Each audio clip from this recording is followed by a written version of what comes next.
नमस्कार दोस्तों, आज हम देखेंगे एलिमेंट्री ऑपरेशंस के थ्रू हम ए इनवर्स को कैसे फाइंड आउट कर सकते हैं। तो ये हमारे पास एक इक्वेशन दे रखी है I is equal to B ए।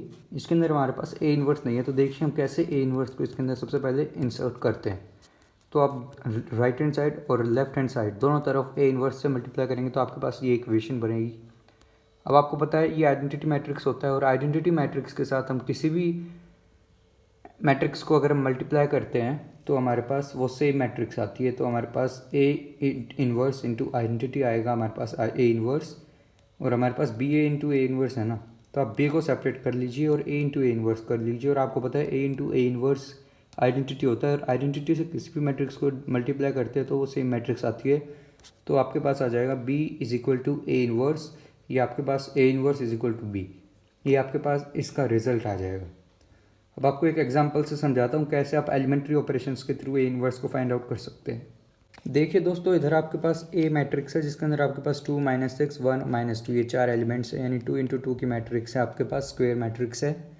अब आपके पास आपको पता है A is equal to I A is equal to I A, ये हमारे पास इक्वेशन होती है। इसके अंदर हमारे पास ए दे रखा है, हमारे पास आई दे रखा है। इस ए को अगर हम इधर लेके जाएंगे तो ए इन्वर्स बन जाएगा, पर वो अभी नहीं करेंगे।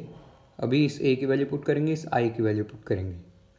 आप चाहे तो इस आई को ना, इस ए को आप बी कंसिडर कर लीजिए और ये इक्वेशन आप ऐसे लिखेंगे A is equal to I B.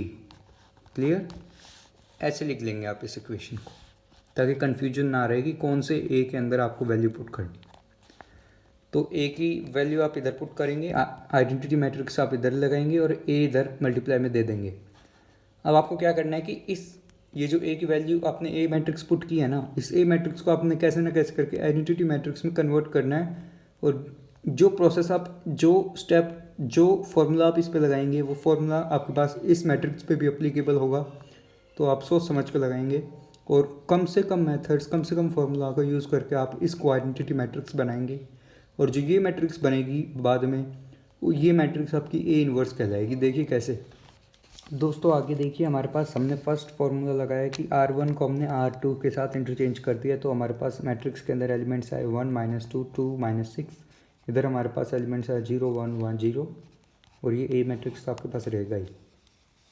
अब हमने फार्मूला लगाया कि R2 को हमने चेंज कर दिया R2 + 2 इंटू R1, तो हमारे पास कुछ ये मैट्रिक्स आया और ये इज इक्वल टू में आया, यानी 1 - 2 0 - 2 matrix is equal to 0 1 1 2 matrix into ए।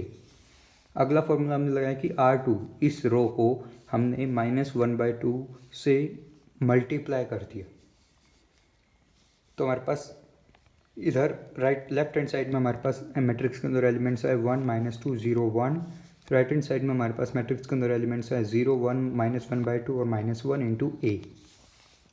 अब हमने R1 को चेंज कर लिया R1 + 2 R2 से, तो हमारे पास राइट हैंड साइड में मैट्रिक्स के अंदर एलिमेंट्स है -1 3 -1/2 और 1। लेफ्ट हैंड साइड के अंदर हमारे पास आइडेंटिटी मैट्रिक्स बन गई 1 0 0 1 एलिमेंट्स के साथ। तो अब देखिए, अब हम ए को इधर ले लेते हैं तो हमारे पास ए इनवर्स बन जाएगा। अब आपको पता है किसी भी मैट्रिक्स को अगर आप आइडेंटिटी से मल्टीप्लाई करेंगे तो आपके पास सेम मैट्रिक्स आएगी, तो ए इनवर्स इधर बन जाएगा और इधर आपके पास ये मैट्रिक्स तो है ही। तो आपके पास ए इनवर्स की वैल्यू आ गई, दिस मैट्रिक्स हैविंग एलिमेंट्स -1 3 -1/2 और 1। आई होप आपको क्लियर हो गया होगा। अब हम देखते हैं कि 3 इंटू 3 के स्क्वेयर मैट्रिक्स को कैसे सॉल्व किया जाता है एलिमेंट्री ऑपरेशंस के थ्रू। अब देखिए दोस्तों, हमारे पास ए मैट्रिक्स है 1 2 3 2 5 7 -2 -4 -5 एलिमेंट्स के साथ 3 इंटू 3 की स्क्वेयर मैट्रिक्स है। आपको पता है A is equal to I B, ये आपके पास इक्वेशन है जिसके अंदर आपके पास ए की वैल्यू दे रखी है, आई की वैल्यू दे रखी है, बी की वैल्यू निकालनी है। ए मैट्रिक्स को पुट करेंगे, आइडेंटिटी मैट्रिक्स को पुट करेंगे, थर्ड 3 इंटू 3 ऑर्डर की आइडेंटिटी मैट्रिक्स ये होती है दोस्तों, इसको पुट करेंगे हम और बी लिखेंगे। हम सबसे पहले फॉर्मूला हमने लगाया R2 is equal to R2 - 2 R1। अब R2 को हमने चेंज किया है, R2 होती है ये, इसको हमने R1 को 2 टाइम्स मल्टीप्लाई करके R2 से माइनस कर दिया, तो हमारे पास R2 चेंज होके आ गया 0 1 1। और हमने इसी के साथ R3 को हमने चेंज किया R3 + 2 R1 से, यानी ये R3 है और ये R1 है। R1 को 2 से मल्टीप्लाई करके R3 से माइनस करना है, तो आपके पास 0 0 1 R3 के अंदर आपके पास एलिमेंट्स आ गए। राइट हैंड साइड के अंदर आपके पास मैट्रिक्स को चेंज कर दिया गया है 1 0 0 -2 1 0 2 0 1 एलिमेंट्स के साथ, और बी आपके पास आ गया, बी मैट्रिक्स आपके पास एज इट इज़ आपके पास आ गई।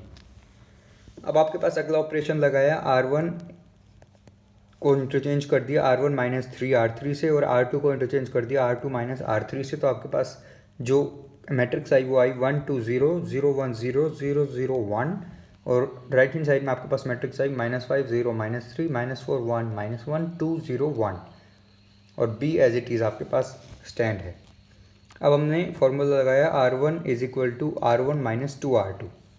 अब ये फॉर्मूले के बाद हमारे पास लेफ्ट हैंड साइड में तो आइडेंटिटी मैट्रिक्स बन गई, और राइट हैंड साइड में हमारे पास मैट्रिक्स बन गई एलिमेंट्स 3 -2 -1 -4 1 -1 2 0 1, 3 × 3 ऑर्डर की मैट्रिक्स बन गई, और बी एज इट इज़।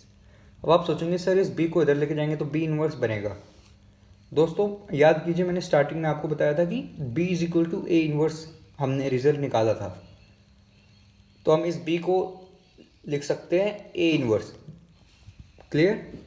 अब हम लिखेंगे A इनवर्स = 3 - 2 -1 -4 1 -1 और 2 0 1 एलिमेंट्स वाली 3 × 3 ऑर्डर की स्क्वायर मैट्रिक्स। तो ये आपके पास आपका आंसर आ गया। आई होप आपको क्लियर हो गया होगा। दोस्तों देखिए, जो मैंने इधर आई के साथ बी लिया, इस बी की जगह आप ए ही लेंगे। कन्फ्यूजन के लिए नहीं, ए ही लेना जरूरी है, क्योंकि ए को आप उस तरफ भी तो भेजेंगे। अब बी इनवर्स के लिए आपके पास कोई रिजल्ट हमने निकाला नहीं था, और ना कोई रिजल्ट है, इसलिए आप इधर ए लेंगे ताकि लेफ्ट हैंड साइड जाके वो ए इनवर्स हो जाए। क्लियर? बी नहीं लेंगे।